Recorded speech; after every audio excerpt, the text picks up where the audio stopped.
how to pronounce that sacral? Sacral, yeah. So today's topic is sacral chakra. It's there are many names to it. Sacral chakra, also known as the Swadhisthana Chakra or pelvic chakra. Yeah. So Swadhisthana in Sanskrit, it means self, a place of self, basically. Swa means self, and Adhisthana is a location, location of your self consciousness. Basically, that's what it means. And it's also known as a pelvic chakra just because of its location. It's located just above your pubic bone, lower end of your sacral bone. So it's actually just about 2 fingers above your root chakra. So it's in a pelvic region. So it's also known as a pelvic chakra as well. So this chakra, basically, when we're talking about the pelvic chakra, sacral chakra, or even Swadhisthana chakra, however you remember this, this is the second chakra in a part of our development cycle. And it represents your again, like we had talked about the root chakra, that how it talks about your unconscious, your the memory of your childhood or past trauma, whatever that is, it gets stored in your unconscious self. Now, moving upward towards the pelvic chakra is again the execution of those stored feelings. Basically, that is what you're dealing with. So it represents your creativity, your relations with not just yourself, but with others, with your loved ones. And we're not just talking about how good or bad, it's just how you perceive relations with others. That's also part of this characteristic of this chakra as well. Obviously, your unconscious desires and your intimacy. And creativity is just not are we talking about only cooking or art or music? It's just talking about creativity in general, how you solve problems, how you think differently. And so that's basically what it represents, the pelvic chakra. Now, when it's in a balanced stage, when we're talking about the balanced stage, that means there's the energy is flowing without any blockage, without any constriction. That's considered as in the balanced stage of your pelvic chakra. When it's balanced, you will have a great reproductive health. Your self-identity, you will have a self-pride, and you will have a good identity of yourself. You'll feel comfortable with yourself, and you're able to express yourself clearly as well. Creativity, your emotional balance, how you perceive situation and how you respond to those situations. It's considers your emotional balance, how well you can handle some of the stress, some of the disappointments. That's basically, again, the flow of energy. If it's flowing without any constriction, it's balance, and you are going to have all these positive attributes to your personality. When it's not properly flowing, the energy is not properly flowing, we call it as imbalance. Now, imbalance are caused, could be very different reason too, but these are some of the things that talks about it when you're working with the pelvic chakra, that if you don't have any underlying medical condition, and if you are experiencing some of this ailment or problems, then basically it relates back to your pelvic chakra. Fear of intimacy, that's very common with people working with their pelvic chakra. Depression, addiction, your sexual difficulties, obviously, reproductive issues, having, trying to get pregnant or not able to carry full term. Even for men, a lot of issues related to reproductive health as well. So it's, again, we're talking about not properly functioning, flow of energy is not moving forward and moving upward, that how it should be. Now, these are just the very basic signs of blockage. Now, this again, it just tells that what are some of the things that you will feel. Now, you have to kind of remember that your chakras are not like it's going to get blocked every single time. It's just a lot of it's mind-body connection. If certain things in your body is happening, then that can create some blockage. Or at the emotional level, if you are having some relationship issues with somebody, that is also going to block your the pelvic bone chakra, because that is where the emotion gets stored, and that is what gets impacted. But these are just the general guidelines.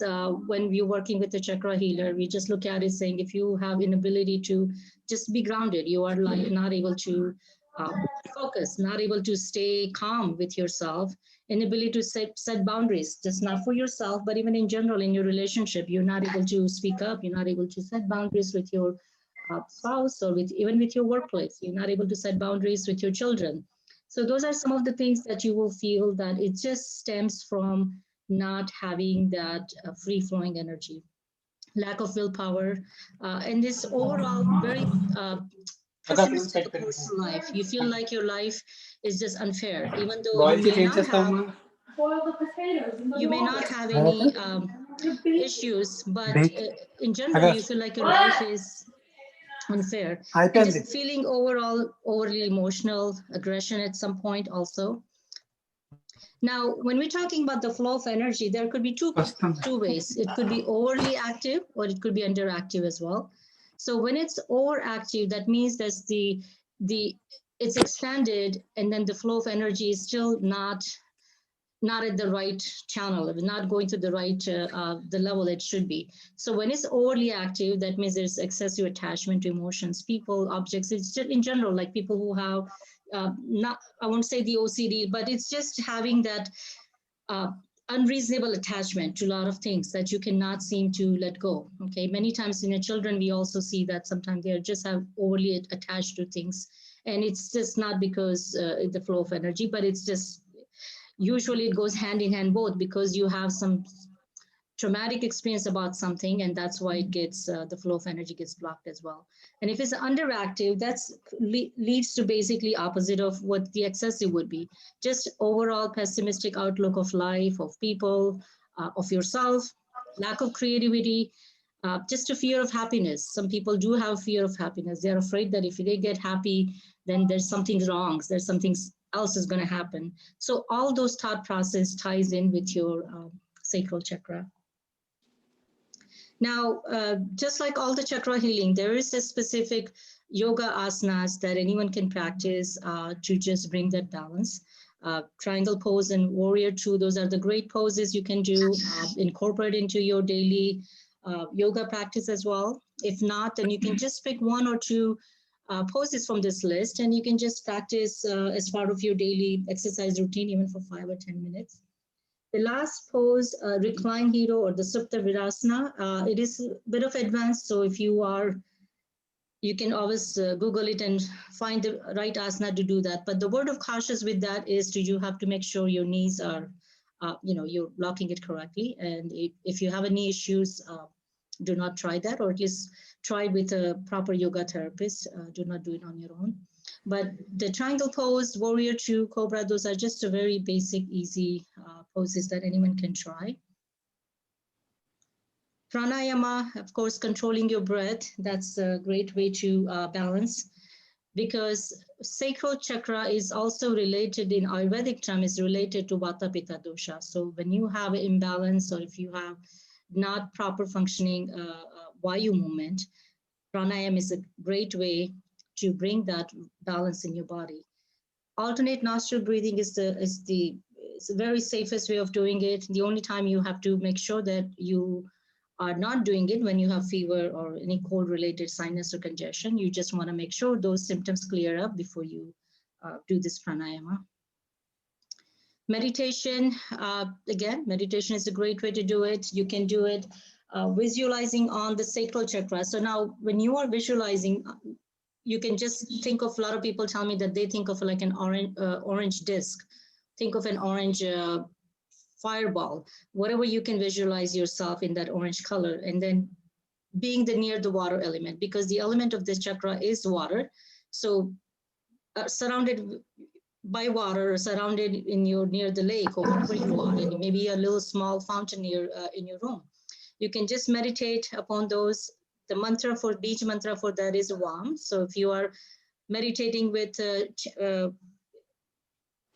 visualizing your sacral chakra, you can chant the sound of Vam, and then that helps clear up the energy again. That's just the vibration, the frequency of the sound. It reaches to actually towards your all the way to your sacral chakra and helps open up some of the energy. Mudra is another way to incorporate some more tools. You can do a Jala Mudra. Jala Mudra is basically you're joining the tip of your little finger and the thumb. And there are a lot of aromatherapy oils as well, just to kind of help you feel calm and feel relaxed and kind of take a little bit on a higher level for your meditation practice. So when you're working with the sacral chakra, the recommended oils are, of course, rose, orange, and sandalwood. Many people use gems as well. You can have your orange stone or even citrine, whatever gems. It's basically, as long as it's an orange color, you can. The way it works with the gems is either you can hold it in your hand, and there are, I know healers out there, they actually make you lay down and then put the gems near your sacral chakra. But it's again, depends on how deep you want to get into this. But if you are just doing a meditation every day, you can focus on your sacral chakra, incorporate some of those things, and it'll definitely help you. Now, what's the Ayurvedic view about this? So when we look at the Ayurvedic way on the reproductive issues, we are looking at basically Vata Pitta imbalance. So the key to bring that chakra in balance or to bring that flow of energy in the right place is basically focusing again on your Vata Pitta food. Make sure your Pitta is in control. Make sure your Vata is not out of control where you having all these symptoms. And the best way to do is, again, like we had talked about it many sessions ago, creating a balanced diet for yourself, a balanced diet for your Prakriti.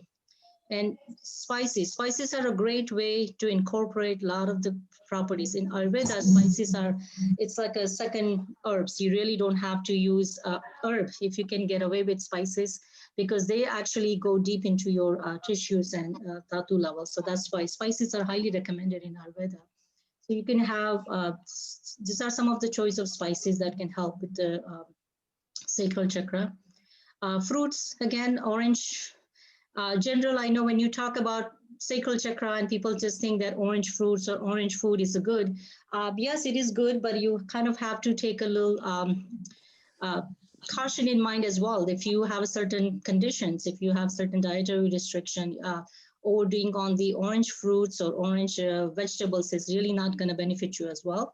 So do kind of keep in mind, because again, Ayurveda is big on about how you incorporate your food. So even if you are a Pitta person, you want to make sure you're not going into eating a sour oranges because you think that you're going to help your sacral chakra, but in reality, actually, you're going to aggravate your Pitta. So some of those things you kind of have to keep in mind, be aware of your Prakriti, be aware of what food's going to work for you if you are selecting some of these orange fruits and vegetables to incorporate in your diet. Now, how does Ayurveda again talk about this sacral chakra? So the sacral chakra is again going back to your roots, going back to your emotion. We had talked about it, like how root chakra is basically stored emotion.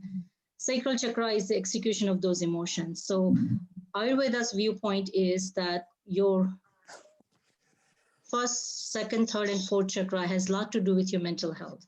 The way you perceive relations, the way you perceive yourself, the way you perceive situations, okay, that has a lot to do with how you're gonna impact the energy of flow of your reproductive organs and how it's going to impact your overall health. So the reason why its focus is on mental health, because again, it's all about emotions, how you're handling your emotions. The key is obviously finding a balance between your emotions and reactions. Emotions are good. We all can have emotions about a lot of different things that we feel, but how we react to those emotions and how we present ourselves in those situations, that is going to impact your mental health, going to impact your physical health. Now, a lot of time when people come to me and when I'm working with somebody about the sacral chakra, the two questions that I ask them to say, here, this is what you have to ask. What are you afraid of? Okay.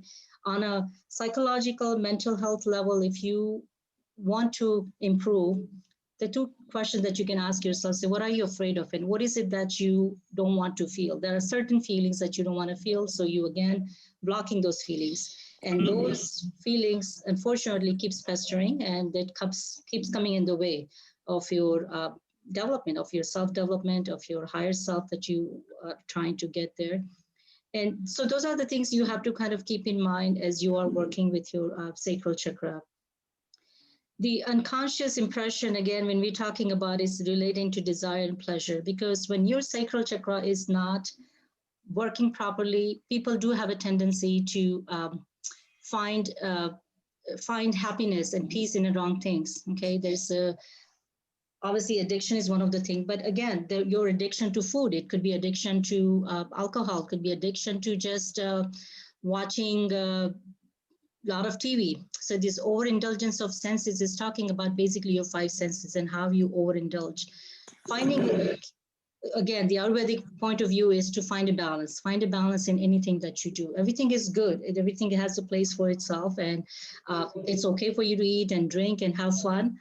Finding a balance is a key. And generally, people who don't have a well-functioning sacral chakra, you will see that they will tend to overindulge in themselves, in whether it be the food, drinks, relationships. They cannot find peace and happiness in their relationships. Somebody will maybe looking for a constantly different relationship, or being in a relationship and still be not happy about it, being in a fantasizing about a lot of different things, even though you may have a very great relationship with your partner, but you still would have that tendency to just not be happy with it. So it's basically, again, respecting your body, respecting other people, respecting your life, and overall emotional intelligence that we talk about, that is what tied in with the sacral chakra. So the how you creatively solve the problem. So again, when we were talking about earlier, that creativity is not just about cooking, art, those skills. Creativity is about being inspired within yourself to find a solution to whatever problem you're dealing with. So a lot of this mental health, psychological health is tied in with those bottom two chakras. Your first chakra, root chakra, and the second chakra is your sacral chakra. So those are, when you're seeking your emotional, mental health, those are the two chakras you want to focus on, and you want to make sure that you are working your way through to clear up those energies and imbalances. Now, throughout the day, when we talk about it, your chakra can go out of balance. It's not like they all day long stay in balance. But overall, when you eat certain food, it will automatically come to a balance. Sometimes your mental state will impact that as well, your work situation. So throughout the day, you will have all this influx of ups and downs with your chakra energy. So there's nothing to be really worried to say, oh my God, this is what I have now, so I got to do this.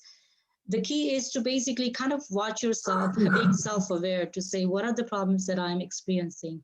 What do I need to do? And how can I just, tap into one or two of these resources and then just see if I can bring it into balance. Now, obviously, if you're having some reproductive health issues, and if you have some underlying condition, then obviously it's best to seek medical help for that. I mean, chakra cleansing will help to some level, but when we're talking about taking care of the reproductive health, we are talking more about the maintenance level. So if you don't have any underlying condition, and if you want to just maintain your health, maintain your sexual health as well, so focus on this chakra, and that will help bring the balance.